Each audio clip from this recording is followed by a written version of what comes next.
John, huge college football TV news. The NFL's around the corner, and we have fantasy guru Matthew Berry as the big get. And Andrew, you're on vacation, and you break the news that Shannon Sharpe's going to be joining Stephen A. on First Take, and then Stephen A. gives you a shout-out publicly. I have a smile on my face. It's a beautiful smile on my face. Because we all know it's something that I want. It's something that I've declared because I respect Shannon. I like him. I think he'd be a tremendous asset to the show. My show, which is my day job, First Take, ESPN, every weekday morning from 10 a.m., 12 noon Eastern Standard Time. You know what time it is. It's been number one for 12 years. Don't act like you don't know. But my point is that it'll be great to have him. Here's the issue. We don't. Sorry, Andrew Marchand of the New York Post. It's a bit premature. Shannon Sharpe has yet to sign on the dotted line to be a member of First Take. It has not happened yet. I'm still confident it'll happen. I still believe it will happen.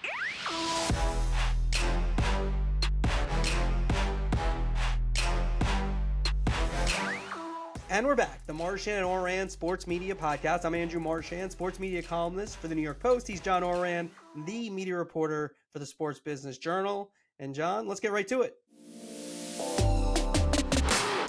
Who's up? Who's down? My who's up, Ryan Ruocco.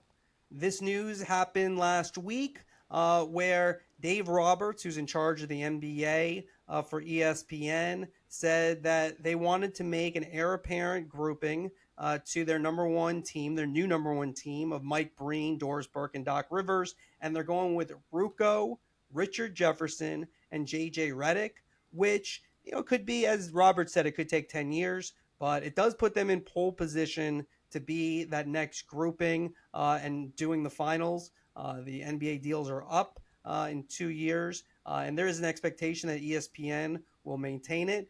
Ruocco already does the women's NCAA final. He does the WNBA final. Breen, before he got the NBA finals, he also had done the WNBA finals. So it does feel like that's one of the things that does happen. I think for Ryan Ruocco, that's a big move. And so he gets my who's up for this week. My who's up, Andrew, I'm going to give it to Jim Lampley, who I think don't get enough credit for his longevity in the business. Just this week, Dale Hopkins and PPV.com announced that it hired Lampley to co-host Fight Week in the run-up to the Canelo-Charlo fight that's coming up on September 30th. Lampley was with HBO Boxing for 3 decades, inducted into the Boxing Hall of Fame, and I just wanted to give him a quick shout out here. Good deal by PPV.com, good deal by Lampley. It's good to still see him around. John, my who's down is Mark Jones. We just had Ryan Ruocco as the who's up. Ruocco leapfrogs Jones and becomes the number 2 play-by-player for ESPN on the NBA. Jones got a chance to do the finals recently, a game or two, when Mike Breen had COVID. But look, if you're going to look for an heir apparent, Mark Jones, he's been there for a long time, more than 30 years. He's now in his 60s, so he's similar age as Mike Breen. But in terms of doing better games, especially that comes into play during the playoffs, Roberts and ESPN has made the designation that they're going to have Ruocco on more of those games. They also have Dave Pasch, who's excellent as well. But for Jones, he gets leapfrogged by Ruocco, so he gets my who's down for this week. My who's down, Andrew, Lee Fitting, who was fired by ESPN on Monday of this week. He's been with ESPN for 25 years. He is known as sort of the guiding force behind College Game Day. He oversaw all of college football, the NFL for ESPN's production outfit. What causes the eyebrows to raise here is this is not a layoff. This is not part of the ESPN layoffs. This happened 5 days before ESPN's first college football game of the season. It was announced via very terse internal memo from Norby Williamson, just announcing that he was going, not even wishing him well, Andrew. There was noticeable shock among people that I talked to inside ESPN and outside of ESPN of people who knew Fitting well. It's something that happened very suddenly and something that it's going to be difficult for, I think, for ESPN to make changes at least in the short term, to cover up everything that he's been overseeing. And that takes us into topic one, which is all about this. What have you heard? Well, here, number one is, so we do this podcast and we do it sometimes quickly after news happens. And so we hear things and there's rumors and this. So we're not going to get into any of those things. The one thing I will say is that you hit on it 5 days before football season began. The fact is, Lee Fitting, in terms of this reorganization by Jimmy Pitaro and Burke Magnus, he was put under Norby Williamson. Williamson, is like, he'll be the last survivor when ESPN doesn't exist anymore. So he may not retire for like 30 years, but Lee Fitting was put in a position where he was the heir apparent to Norby's kingdom. When you look at all those things and just the unexpected nature of it and the terseness that you mentioned in Williamson's memo to staff, something happened, right? And that's as far as I'll go on this podcast. But something happened where it's, where he was just let go because, as you said, it wasn't part of the layoffs. He's been a huge part of ESPN. College Game Day is the most iconic studio show, I'd say, outside of SportsCenter that ESPN has ever created. And I'd say, if you say the best studio shows ever, I'd go Inside the NBA with Turner is number one, and then College Game Day is probably two. And you could have that order whichever way, and there's others that should be considered. And so he's been instrumental in that in many careers. But this is a behind-the-scenes shockwave through the industry, and like you said, not part of the layoffs, right? This is separate from that. The jockeying for positioning among ESPN executives now continues. There's always a Game of Thrones there. They had just a reorganization, so maybe it would stick for a while, but it has not. Yeah, and I just want to emphasize a point. It's not that we know something that we're not talking about. We need to report this out. We need to know things are actually accurate and true. We don't know exactly what happened. We've heard different versions and different stories, and that's why there's nothing salacious here on this pod. But it's certainly a story that could have legs and people could talk about because he's very well known in college circles and, of course, NFL circles. You want to talk about the two most popular genres of programming on ESPN: NFL, college football, and then everything else, and that's what he oversaw. 100%. And so for Lee Fitting, we don't know if he'll what exactly happened, and so will he end up someplace? I think it depends on the details of what transpired here at the end of his run at ESPN. Let's go to topic two and sort of the news breaks that have happened over the last 2 weeks at ESPN and at FS1 and their studio shows. So let's start with ESPN. While you were on vacation, you came off vacation to, they called in the reliever in the seventh inning.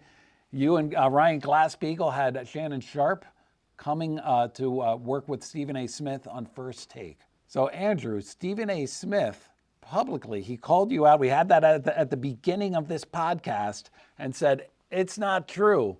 It sounds true. What do you know? Yeah, he didn't really, like we said the whole clip, he said, I think it's going to happen. I want it to happen. It's going to happen, but it's not happened yet. Okay, well, Stephen A., I respect his work ethic. He's been a reporter for a long time. This is something, especially when you cover baseball, when is a deal done? Kind of semantics. It's agreed upon. As Stephen A. said, he fully expects it to happen. I fully expect it to happen. So, I think we're probably on the same page there. I have a feeling they might have wanted some announcement that, things can fall apart, I guess, but we have it well confirmed. So, on that aspect, I think what the interesting thing is just like kind of there's a studio war going on between ESPN and FS1. I mean, Shannon Sharpe was, one of the main guys along with Skip Bayless on Undisputed. Now he'll be a 2-day-a-week guy with Stephen A. Smith. That there's that element of it. And then you had this story of Michael Irvin. He's going the other way. He's going to, according to your report, going with Skip Bayless on Undisputed. And then in play is Keyshawn Johnson, who was let go as part of ESPN's layoffs, and has been associated with Fox as a possibility to be part of the Bayless show.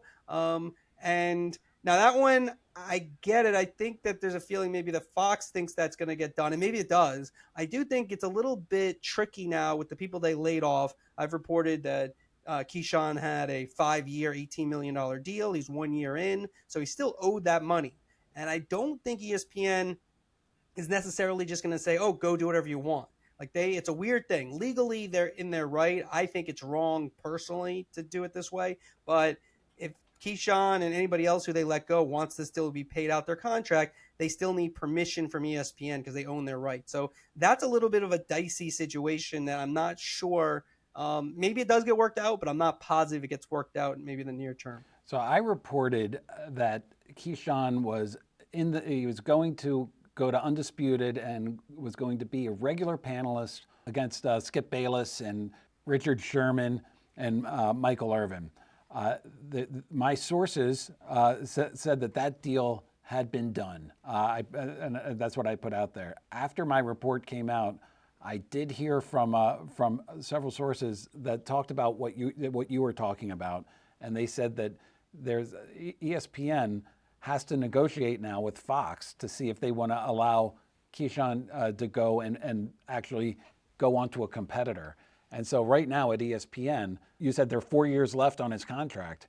Do they want to allow Fox to have a directly competitive studio show to ESPN with Keyshawn Johnson? Or, is this part of a negotiating realm that's going to happen there? It's there's still a little bit more negotiations to happen. Look, it still could happen that Keyshawn Johnson goes to FS1 and is on Undisputed, but it's just as likely that ESPN could say, we don't want him on a competitor that's as close as Fox Sports 1 is to ESPN. Well, and here's the thing about this. So to me, I get it where ESPN comes from. Like I've talked to people and tried to understand it, like explain the rationale about it. But I don't think it's right, right? I think it's kind of a jerk move personally, because what they said to around 20 people who work there, we don't want your service. We don't think you're valuable. I mean, they can spin it, and they had their statement saying, we liked all the work they did, whatever. It's fine. They can say that, but to everyone who was let go, they're saying we don't want you on. We rather, especially the ones we rather pay you and not have you on the air. I get it. This is all for Wall Street. It's not personal, really. It's not even necessarily indicative on the person's ability. But once you say that to the person, you should let them, in my opinion, go live their life. Because if you take Keyshawn Johnson's scenario, I mean, ESPN's the one that signed the contract with him last year. They both agreed. So I get it. You could argue, well, he's still getting his money. And I'm sure there's a lot of people listening and thinking, like, that sounds great. But if you don't let someone work for years and years, you effectively end their career. Like, I get it. They could come back. But in terms of being able to if they're out of the realm for years and years, it's hard to just come back and build that business up and make a living like you were. So I don't think that's right. It might be legal, but I don't think it's right. Now, look, they're going to come in, and this could just be negotiating where they're coming in, I think maybe asking for 50 cents on the dollar, and maybe that's where they start, and maybe it comes, they come up a little bit and they make it, more fair. But I don't think there's anything stopping them in terms of their write-offs from allowing people to do other things and pay for it. And the other thing I don't understand too is that if you let go of Keyshawn Johnson, now you're paying Shannon Sharpe. Now Shannon Sharpe's not making nearly as much as Keyshawn was making, but you're still paying him, right? You got to figure if Chris Russo said he's making $10,000 a show, you have to figure that Shannon Sharpe's at least making that much, and as a Hall of Famer, where he is, I could see him making even more than that per show. Let's say he does 100 shows, right? That's $1.5 million. So like, is that right? Is my math right there? We're reporters, not mathematicians. Yeah. Not a mathematician. You do the math. Come on. Yeah, that's 100 times that would be 1.5 million. I don't really understand how they figure that out, like how that really makes any sense to anybody but Wall Street. But so anyways, in this little war between FS1 and ESPN, now that's a new twist and part of it. Yeah, it is leading into negotiations, like we've both said, and I think there's also the sense of doing this deal and ESPN being in the dark of it. They hold some cards that they feel like they should have been forewarned about this, I think, earlier than they were. Let's go to topic 3, which has been a big topic for the first 101 shows of this podcast. We got into it on episode 100 last week. Amazon versus Apple. We both got a lot of feedback from it. We got an email sent to both of us that said, and I'm quoting here, Andrew, Ourand is right. Exactly. Ourand is exactly. Top exact. Top exact. Ourand is right that the streamers aren't fully there yet. I enjoyed that one. What I didn't enjoy is on Apple, we had Cougs fan give us a 1-star review, Andrew. It said generally 5-star, but the challenging over Ourand and not letting it go on the streamers and sports was unlistenable. Cougs fan, Wait, you didn't have to go all the way down to 1 star on that. I mean, my goodness. Was it Eddie Q? It could have been, yeah. Here's the thing. First off, that the email that you referenced that we both got. I mean, you took the only part you took was that where he said Ourand was right when the rest of it. Here's the bottom line. I'm an aggregator, Andrew. You're an aggregator. Anyways, we got feedback from a lot of networks because there is a feeling that the networks are the ones who are still winning, and the idea that Apple and Amazon are coming in and just eating their lunch, and then they're being disciplined, and then the networks aren't being disciplined.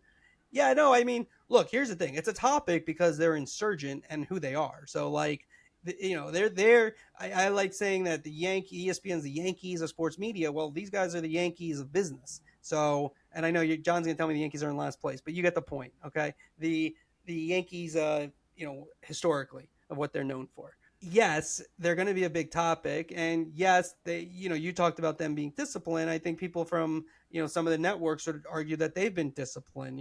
For example, ESPN, said no to the Big Ten. They could have done a deal with the Big Ten and overpaid, and they said no to that. They didn't do. Now this is a lesser deal, but MLS, so they've picked and chosen themselves, and so I think that's where. And then production wise, there's always a big point of contention is that Amazon, had, used NBC and, hired Fred Godelli, brought over Al Michaels. But like, I get it. But the bottom line is if they did it that way, that's how they did it. I mean, if it's good, they made their own studio show. And like, all right, don't outsource to them. If you guys don't want to help them out, that's the bottom line. And yeah, I think, that's where I get into, what are we going to see from these streamers? Because I don't know if they really want to build up like big production staffs, and I don't think so at all. I think they'd like to house the games and sell the games and sell their subscriptions, and the rest of it, I don't think they're as eager to get into. So over time, the business will either change or the digital players may not be as big in it as they've been. Yeah, and I think the point that I generally make on this is that there has been more than a decade of leagues, teams, and conferences pointing to these deep-pocketed Apple, Amazon, Google, and saying when they come in, they're going to come in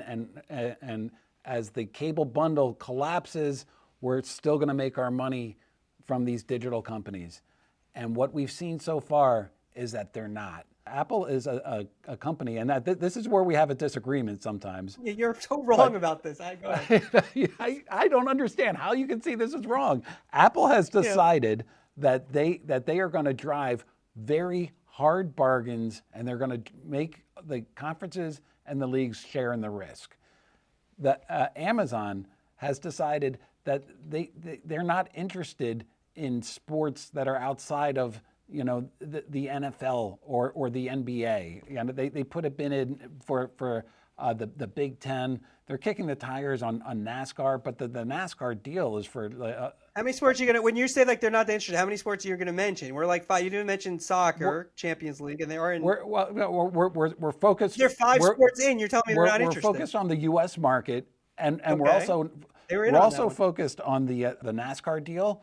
Is a deal of potentially six races. It's not coming in a big way. Like this is not ESPN, and they're not designed to be ESPN. They don't want to get all these sports. The idea that these leagues and conferences have an exit ramp to digital it's a folly. It's not there. It's there for the top sports and for the types of sports that make very specific sense for Amazon and for Apple and for Google. Okay. So, and we won't belabor this. We'll get to Matthew Berry in a second. But you just said the NFL, Amazon just paid $1 billion a year for it, right? They're going to be big. They're going hard after the NBA. All right. Then Apple is a little bit different. Like, they haven't spent the big money as of yet. They went down the road with Sunday Ticket. It didn't happen. But they did an MLS deal. That's what they want to do. They came in low on the Pac-12, and now it's the Pac. That conference is in trouble. And they probably will be on the NBA. What they want to do. But I do think again, everyone always says Apple's going to buy this, going to buy that. I mean, the idea, I wrote this about a month or so ago, and now it's some other places have also written about this, and the Apple getting really into sports with some kind of partnership or buying ESPN or something going on with ESPN, that makes a lot of sense, and that will fast forward things. Then all of a sudden they'll be very big into sports, and then Google and YouTube have Sunday Ticket and the Red Zone channel. So the NFL, yes, has led the way. And it's different what they're trying to do, but the idea that they're not getting the sports rights, they're all in sports. It just doesn't happen in a day, and they just haven't just eaten everyone's lunch. And you think they should go in on the penthouse, and you have to understand with some of these sports, you just start on the ground floor and you build your way up. If you're advising medium to small leagues that they're open for business, Apple and Amazon, you would be giving really bad advice to them. But I didn't say small leagues. Okay, yes, that's a different discussion. But you say that, now this isn't a small league, but when it's a Pac-12. Well, you were talking about the cable bundle. When you talk about baseball and hockey and the NBA and where that's going to go, and I'm not saying they're going to make the same amount of money as they did with cable, but that distribution likely is going to go to digital players. So they're going to be very involved in that. And where does that business What's build? a digital player? Is it ESPN Plus? Is it Peacock? Or is it? Yeah, those are all digital players. Is it Apple and Amazon? Apple and Amazon still haven't gotten a package of sports rights that any linear TV network wanted. It still hasn't happened. Thursday Night Football, everybody passed on. MLS, everybody passed on. Pac-12, everybody passed on. It still hasn't happened. We're seeing a trend now, Andrew. By the way, digital player, Amazon already has the Yankees. Oh, you keep bringing up the Yankees. A couple of games in the New York market. And they also took they took an equity stake in an old media of Yes Network. You keep saying they're not getting involved. All right, we don't want to. Yeah, this is going on for too long, and the Cougs fan is going to take away his 1 rating and give us a negative rating on this one. Whatever. You know what? It's a big topic. We'll probably continue to talk about it. I'm sorry. Cougs. Yeah, let's get to Matt Berry. John, let's bring in the big get, Matthew Berry. We all know Matthew Berry, fantasy guru. He hosts Fantasy Football Happy Hour weekdays at noon on Peacock. Every Sunday, you have Fantasy Football pregame with Matthew Berry. Very smart to get your name in the title, as we did. They can't let go of you then. That's at 11 a.m. on Peacock. And then, this is pretty big for a fantasy expert. He joined it last year. He's on Football Night in America. Kickoff next week, Thursday, September 7th, Chiefs and the Lions. And here's the thing, Matthew. The thing that impresses, like John and I do this, right? We cover sports media. So in this podcast, we talk about people who talk about sports. All right. So you've done something that I think even one-ups us. And this is, I think, incredible. Building a whole career about talking about something that's not even real. How did you do that? That's amazing. Right. Yeah. Fake football. Yeah, exactly. I tweet this out like every 4th of July where I say something to the effect of, I'm proud that I live in a country where I'm free to somehow make a living wearing makeup and talking about fake football on the internet. And somehow I've managed to make a living at that, and a nice one. It's a long story, but the short version of my origin story is that, kind of a nerdy kid, loved sports, loved statistics, read every possible thing I could read about sports. And I read the original Rotisserie League baseball book back in 1984 by Daniel Okrent, the founding father, and everyone there. And so read the book, and I was a pretty good tennis player, believe it or not, as a kid. I was ranked in the state of Texas. I was recruited out of high school. And so I took private tennis lessons. And my tennis coach at the time, as I walked up to my private tennis lesson, I'm 14 years old, and he's talking with his best friend about this in this weird language. And I'm like, are you guys talking about rotisserie league baseball? And they're like, yes, you've heard of it? And I'm like, yeah, I just read the book. You guys have heard of it? And this is pre-internet. This is pre-cell phones, pre-anything. You had to keep stats by hand. And so they were like, yeah, we're thinking about starting a league. And so 1984, I was in one of the first ever fantasy baseball leagues in the country. I've later gotten to know Daniel Okrent, who told me the Fat Dog Rotisserie League of College Station, Texas, one of the first 50 leagues in America. And me, a 14-year-old kid, and like a bunch of 30-year-old adults did this league for the first time, fell in love with it, did it all through high school, college, went out to Hollywood, became a screenwriter for TVs and movies. And then in 1999, and just played in multiple leagues, really got into it. And in 1999, Roto-World, which pre being owned by NBC, advertised looking for writers. This is the days of AOL CompuServe. You had to dial up to get into the internet. And I wrote them a note. I said, hey, I'm a professional writer living out here in Hollywood, but fantasy sports is my passion. I would love to write a column on the side for you guys. I think it'd be fun. Can I try out? Can I send you a sample? They wrote me back the next day and said, we looked you up on IMDb. Married with Children is our favorite show of all time. You're hired. So because I wrote mean wife jokes for Al Bundy, I got a chance to write a free column for a low-rated, low-trafficked website on the internet back then. But it worked out pretty well, and I think I'm a pretty good writer. The column took off. After about 4.5 years, I was by far Roto-World's most popular columnist, and this is now 2004, people are starting to make money on the internet. The bubble had burst, and people were actually starting to make actual revenue on the internet. I thought I had a big enough audience that maybe I could start a blog and do something like that and make a few bucks on the side. So I made a deal with Roto-World they would promote my column, I would write for them, and they would link to me. And I went to every radio station, TV station, website I could find and said, I will come on your air for free. I will write for you for free. Just link back to my website. Just mention my website. And of course, when you're looking for promotion in the world of sports, again, this is still pre-social media, pre-Facebook or MySpace, any of that. You go to ESPN. And so that was one of the first places I went. And so Mason in Ireland, Steve Mason, John Ireland, who are still out there at ESPN Radio 710 in LA. They're legends. Mason was a fan of my column. And so he's like, we'll let you do a segment. And so a segment led to 2, led to an hour, led to filling in. And I just sort of got in there. And then through there, I started doing a segment on cold pizza, which led to ESPN News, which led to me doing stuff for ESPN the magazine. And I'm still making money. My real job is as a screenwriter. But in 2007, ESPN came to me and they said, listen, we've been talking internally. We think fantasy sports, specifically fantasy football, is big enough that we need a person. We've been talking internally, like we need our Mel Kiper. We need to find a Mel Kiper for fantasy football. And we like all the work you've done for us. So we'd like to buy your website, move you to Connecticut, and make you the guy. And it was a 2-year deal in 2007. And I ended up doing 15 years at the mothership, and then last year obviously left for NBC. So that's sort of the origin story. So it's been a crazy, miraculous ride. That's pretty awesome. Now, a quick thing on one thing you just mentioned: how good a tennis player were you? I know you went to Syracuse. Did you play at Syracuse?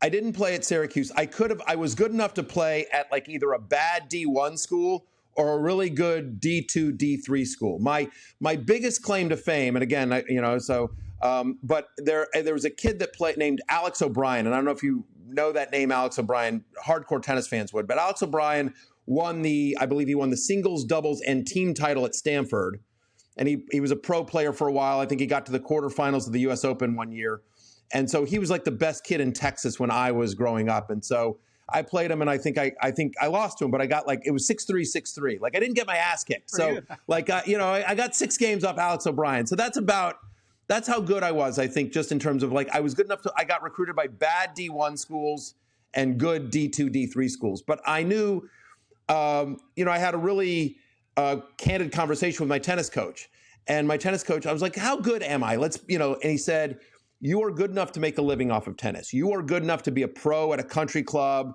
He goes, but if you dedicated your life to it and trained and, watched video and, went on a macrobiotic diet and worked out every single day, and really, really worked hard and caught a few breaks, maybe you could get top 350 on the European tour. You know what I mean? Like, and I'm just like, okay, that, a lot, like, you just like, I was good, but I wasn't great. And so I kind of moved on from there.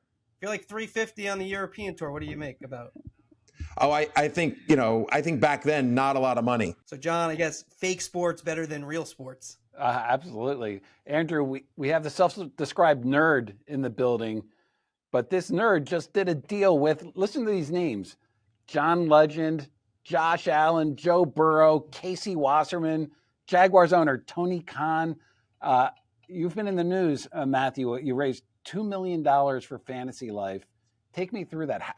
How did this happen? So I wrote a book, a while ago called Fantasy Life. Did very well for me. It was a New York Times bestseller and spent many months on the list. And I thought based on the success of Fantasy Life, I could start some companies off of that brand and expand more. And obviously we've seen a number of sports personalities start media companies around them, right? And so I've taken my inspiration from a lot of different people.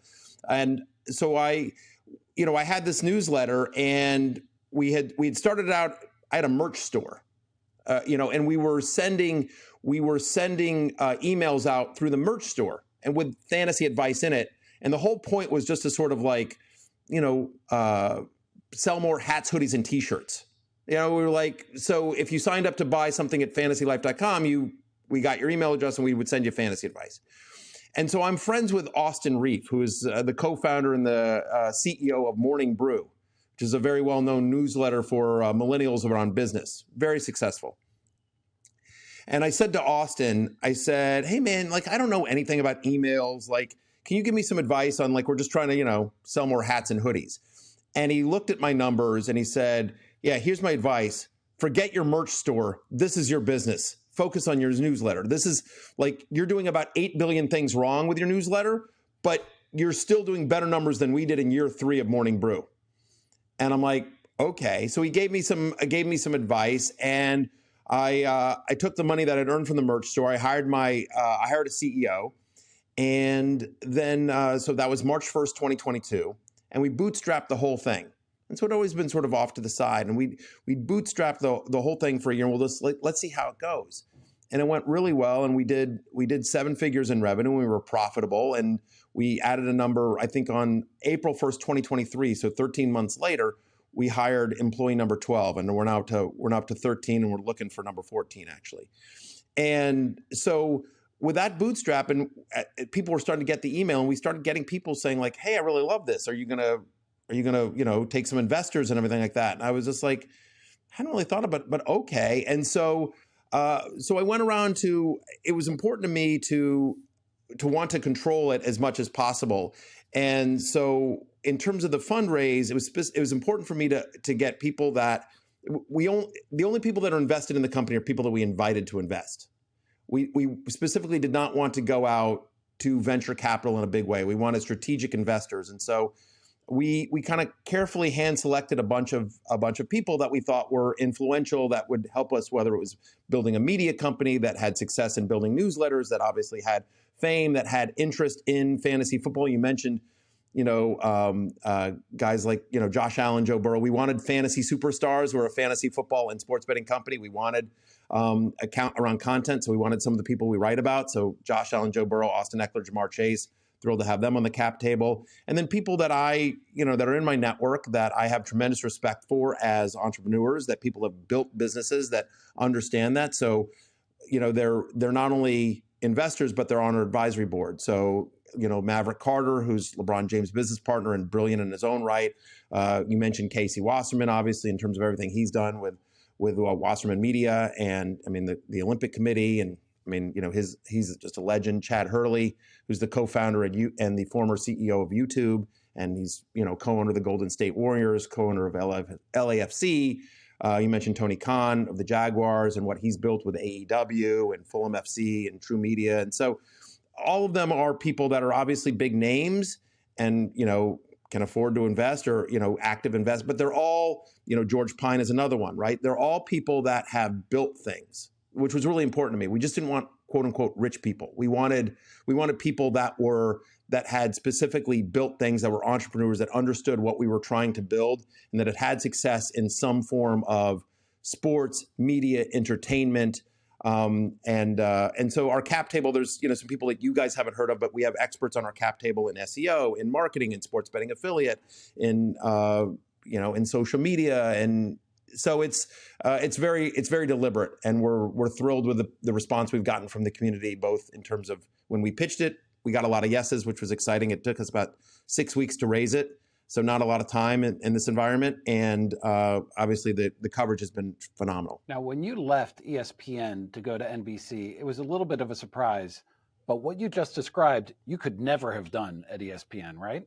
1,000%. I mean, honestly, that was one of the catalysts, right? I mean, listen, I had a great run at ESPN. I have nothing bad to say about them. But, my contract was coming up, and they came to me and they said, look, Matthew, we really love you.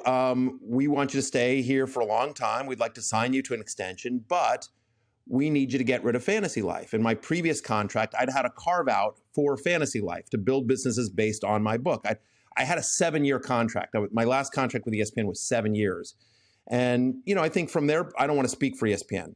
My impression of their point of view, which I understand on some level, which is they're like, hey, the stuff we agreed to 7 years ago, we wouldn't agree to now. The media landscape has changed significantly.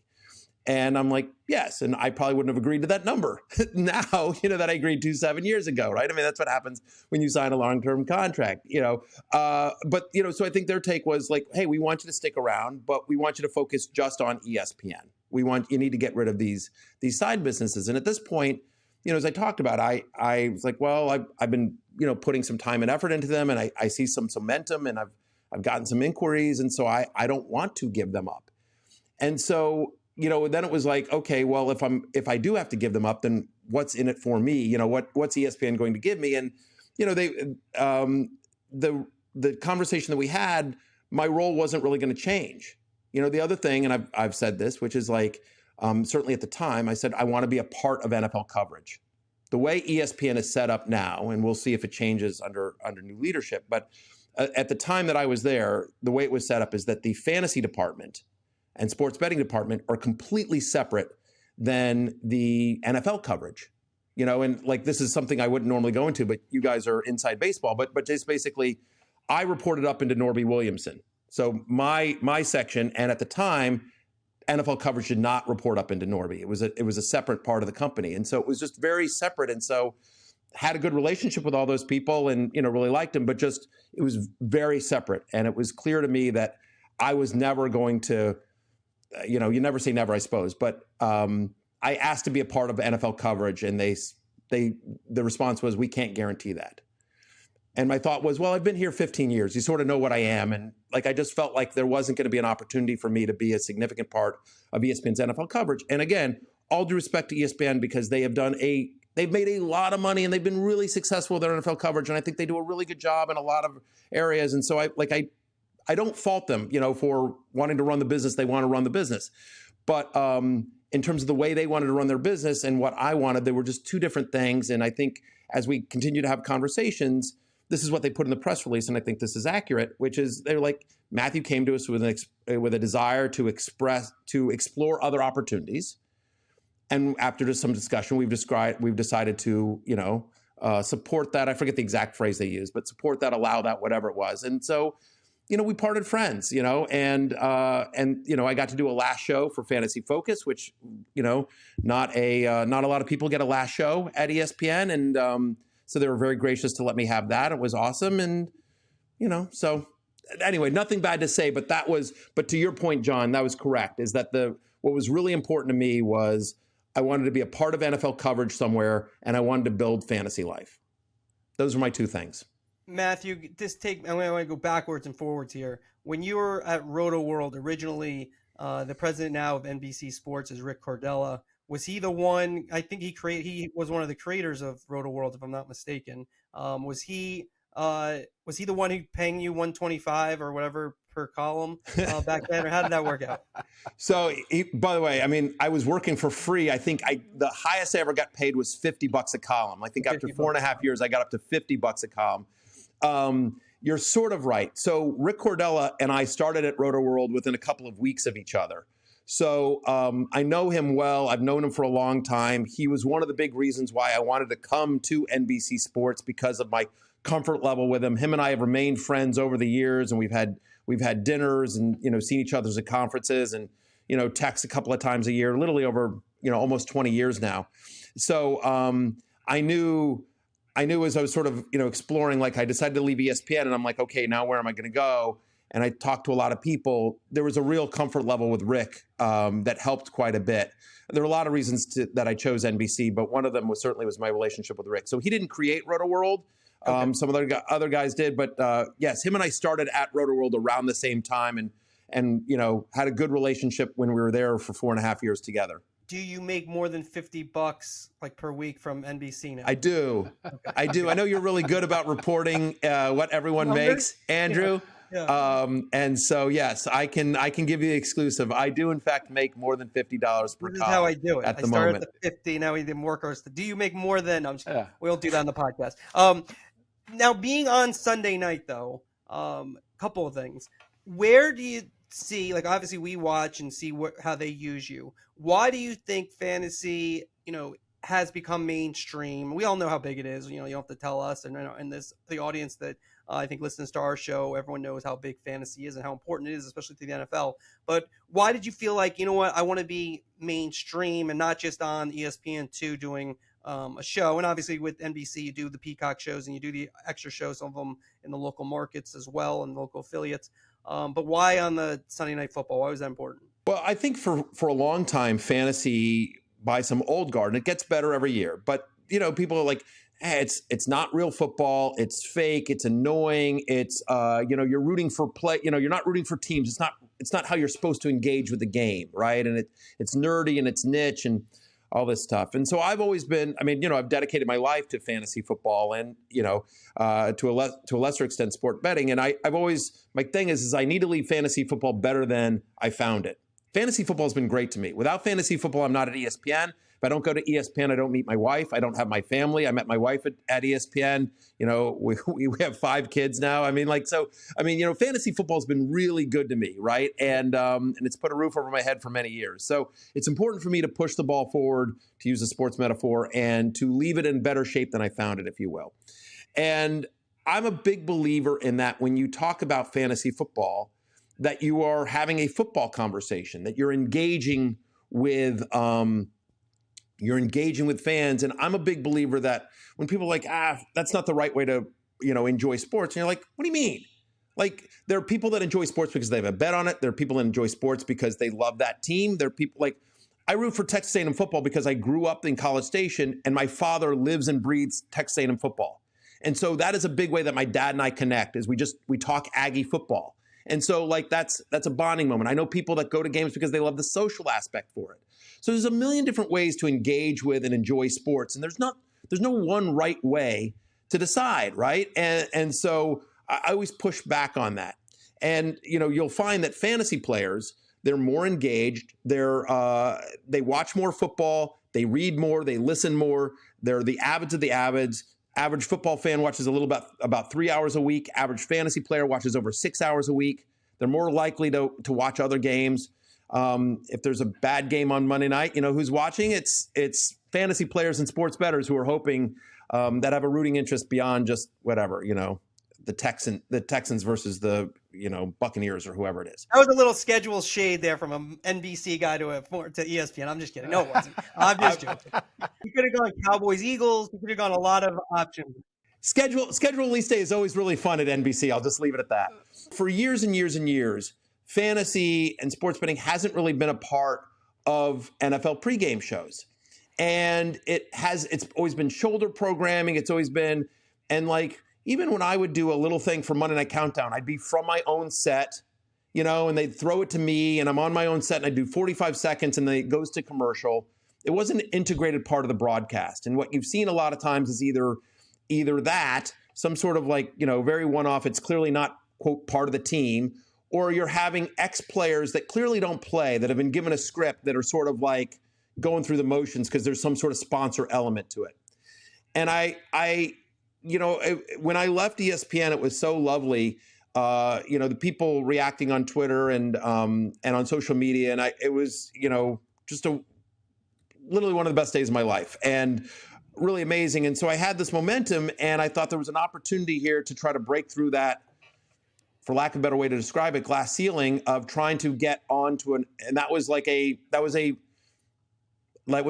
a deal breaker for me. Like, I had to be not some one-off, like I had to be part of the team. Like, I had to be part of the team on an NFL pregame show. And so, we had multiple conversations with every single partner of the NFL that has NFL broadcasts. We had multiple conversations, me and my agents, but ultimately, NBC, for a variety of reasons, just became the clear, obvious favorite. And, John, to answer your question, why Football Night America? Football Night America, it's the number one show. Like, it's the number one studio show. It's the show of record. It's something that I've been a fan of for a long time. And this is an inside baseball story that I'll tell you, but I think your audience will enjoy this and you guys will get it. So my very first day at NBC, Sam Flood, the legend Sam Flood, who's the executive producer of all of NBC Sports, says, hey, come to NBC at like 9 o'clock in the morning, whatever, in this conference room, and I'm like, okay, so it's sort of my first day. So I show up at the conference room, and in the conference room is every single person you can imagine at NBC Sports. It's like 40 people there. And Pete Bavacqua there, the chairman of NBC Sports, Fred Gaudelli, new NFL Hall of Famer Fred Gaudelli, the legendary producer of Sunday Night Football, like all these people, right? And they're all there just to welcome me to NBC Sports. And Sam Flood stands up in front of these people. He says, hey, I would like everyone to I called everyone here. I just would like everyone to welcome Matthew Berry to NBC Sports.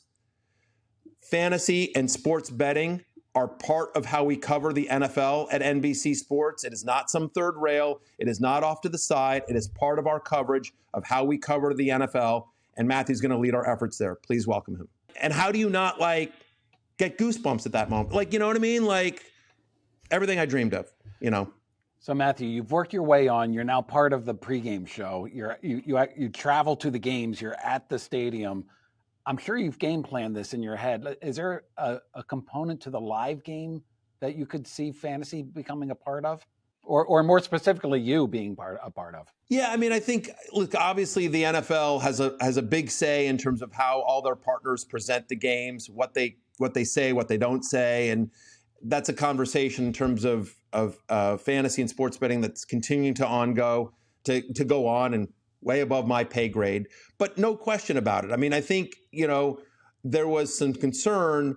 Okay, we added a fantasy and betting guy to the full-time, to Football Night in America. Okay. And by the way, ratings were up last year. I believe our ratings were the highest they've been since 2017 on Football Night in America. So, okay, good. All right, we added the fantasy guy and ratings went up. They didn't go down. Like, I didn't crater the show. Okay, good.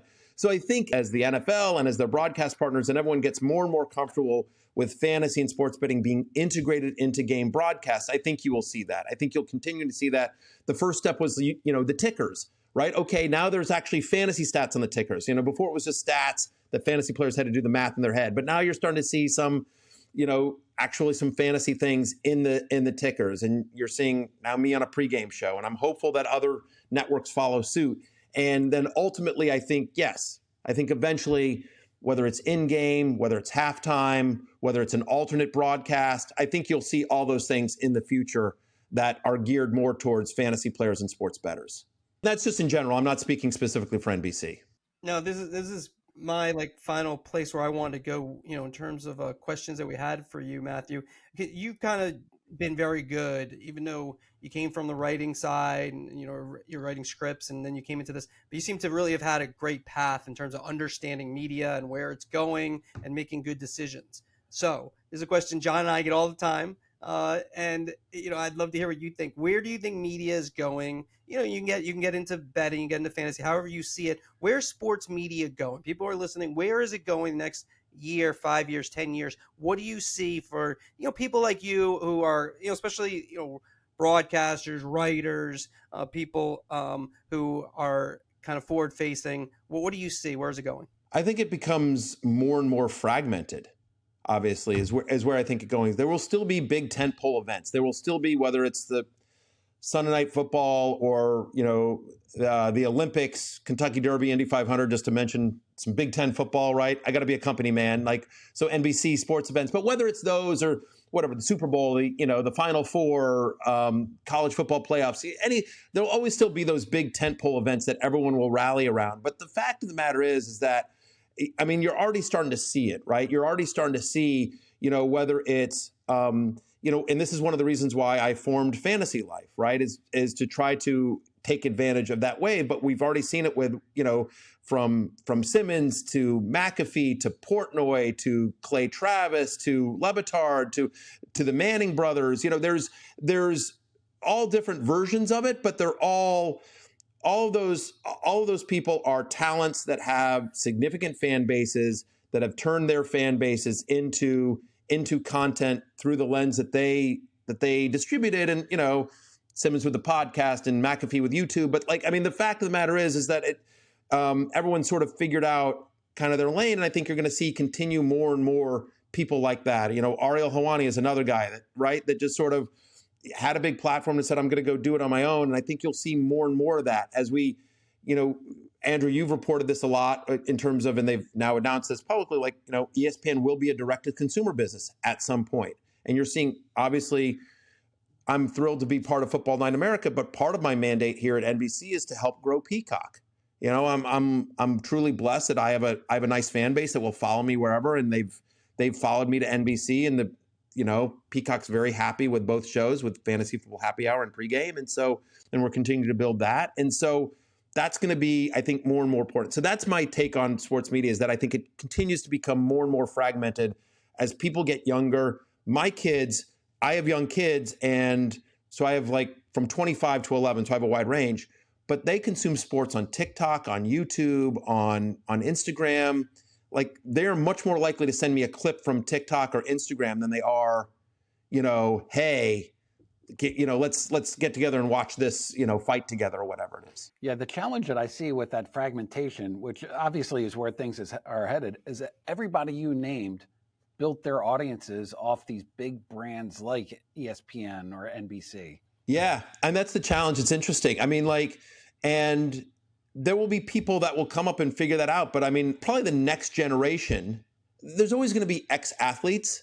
But I think more and more you're going to see people that have built followings, whether it's on social media or whatever, become more influencers, right? But I agree with you. All of us. Well, no, I disagree with that. I was going to say, Portnoy built it brick by brick. McAfee, he was on Barstool a little bit, but McAfee really built it by himself.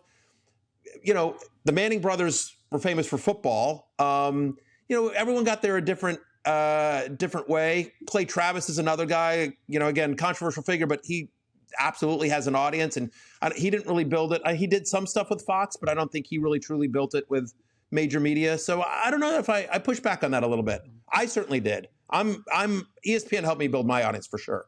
Yeah, but I disagree. Yeah, no, with all due respect to my partner, I totally disagree with him, which happens often. Because I think actually you could argue almost all those people, the internet, not that they built it, but the internet gave them the tubes to go to direct to consumer. And I think for you as well, you could tell me if I'm wrong, but before you got ESPN wouldn't have wanted you if you hadn't built up an audience. Without ESPN, Barstool, same thing. McAfee and the Mannings have the NFL behind them, but still same thing. So I think, look, I'm on record. I think ESPN is still very important. ESPN is going to be a big part of all of our sports viewing lives, and it's going to be integral. So I'm not one of those ESPN's has been. It's just, that's stupid. That said, I think there was a point, and actually I joined ESPN at the same year you did, 2007. You had a much more successful run than I did, but but you don't need ESPN, right? That's the thing that I think is the difference, is you don't need ESPN. And I do think there was a point where when we were younger, growing up in the late 80s and 90s, for at least for me, John, maybe you're a little bit before that. You wanted to get to ESPN. That was the place. Now I don't know if you need ESPN. I would argue you don't necessarily need. It's great to be at ESPN, but you don't need ESPN. I think to me that's the difference. Oh, you certainly don't need ESPN, but the idea of growing a fan base with everything being so diversified, it becomes harder or it becomes different. It's both harder, but it's also in some ways easier because because it is so fragmented that you're looking at smaller audiences, that if you can just sort of break through, McAfee's a great example, right? there's a debate as to who needs, McAfee didn't need ESPN. McAfee had a great setup, right? And like that's a deal that made sense for him. And, I like Pat a lot. I think I'm a fan. I think he does a great job. And so, but he built himself up, right? I mean, so all the people we just mentioned, and I appreciate that, Andrew. That's right. I had built up certainly a bigger audience when I was at ESPN, but I had a fan base. My Talented Mr. Roto website had a nice size audience for a fantasy audience in 2004. We had a good subscriber base in 2004. Dan Levitard, he would guest on, PTI and stuff like that, but he was a very popular columnist for Miami Herald, I believe, before he ever got onto TV. Like he developed a fan base as a writer before he ever got on TV. So I would argue all those people, and Colin Cowherd is another guy, right? Colin's terrific. And Colin was a very popular radio host, I believe, in Portland and Vegas before he came to ESPN. And obviously ESPN made him bigger, but he proved that he could get an audience and carry it on whatever platform he had. It's rare that you get to any major media company with zero ability to drive an audience, that with zero proof, unless you are already famous because you're an ex-athlete or an ex-coach or something like that. All right, Andrew, I have one final question before we go, and I can't have Matthew Berry on this pod without bringing up the Washington Commanders. Big fan of the Commanders. In fact, I think that one of the reasons that you got into fantasy football is because the Washington football team has been so bad for so long. Like, what else do you want to do? It's like I need to root for other players, right? Yeah, I need to, right? We're usually we'd be eliminated by the first week of November, and so now at least I have a group of players that I've selected, not Bruce Allen. I trust myself more than Bruce Allen, so yeah, for sure. I trust you implicitly. What's the win number this season? What are we going for?